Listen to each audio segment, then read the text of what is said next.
avec les représentants des patients. La parole est à Monsieur François Sellier. Ma question s'adresse au ministre des Affaires sociales et de la Santé. Madame le ministre, depuis 2 ans, notre pays est confronté à une pénurie de vaccins.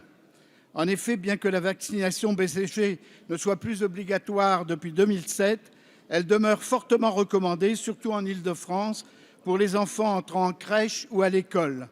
Les PMI vers lesquels les professionnels de santé orientent les parents sont elles-mêmes démunies, ce qui amène chacun à se les procurer dans des régions moins touchées par la pénurie, voire même à l'étranger. Depuis fin avril, où le laboratoire Sanofi Pasteur ne dispose plus d'aucune dose du seul vaccin contre la tuberculose commercialisé en France, le BCG SSI, un produit de substitution est proposé aux parents.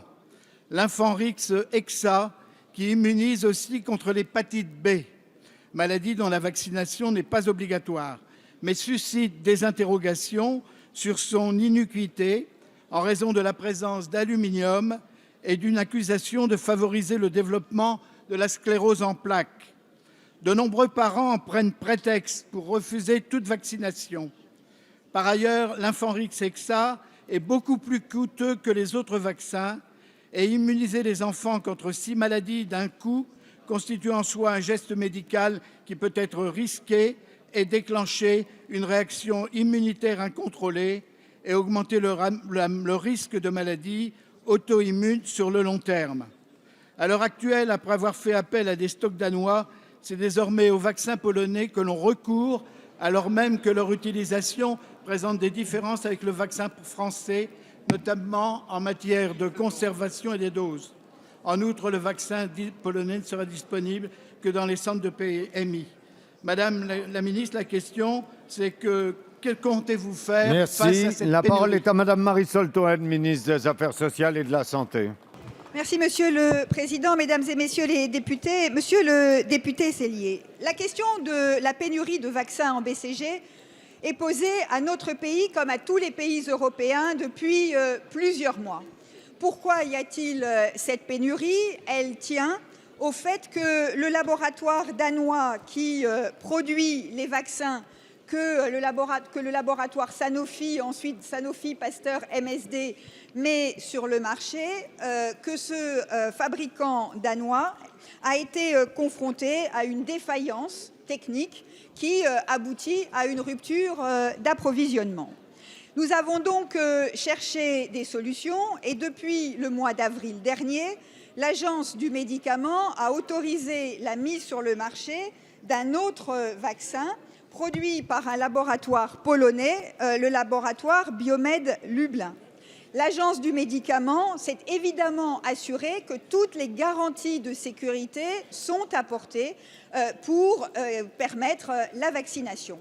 Quelle est la situation ? La situation est que le conditionnement de ce vaccin n'est pas le même que ce qu'il y avait auparavant. Et donc, cela provoque un certain nombre d'incompréhensions, parfois dans les PMI, ou de difficultés.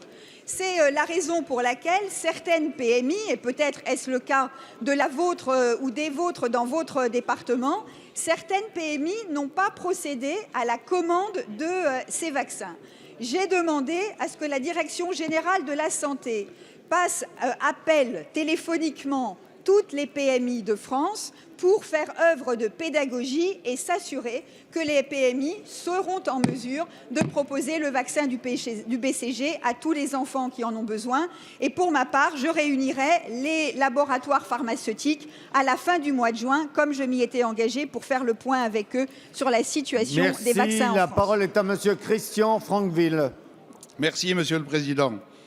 Monsieur le ministre de l'Agriculture et de la Forêt, en septembre dernier, à la suite de la mission que m'avait confiée le Premier ministre sur les exportations de bois brut, je vous présentais 25 propositions visant à rééquilibrer notre balance du commerce extérieur.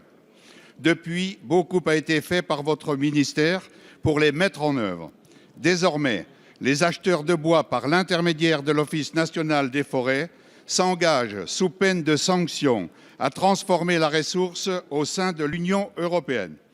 De plus, la priorité a été mise par le gouvernement sur la conservation de la valeur ajoutée au sein du territoire français à travers le programme national de la forêt et du bois.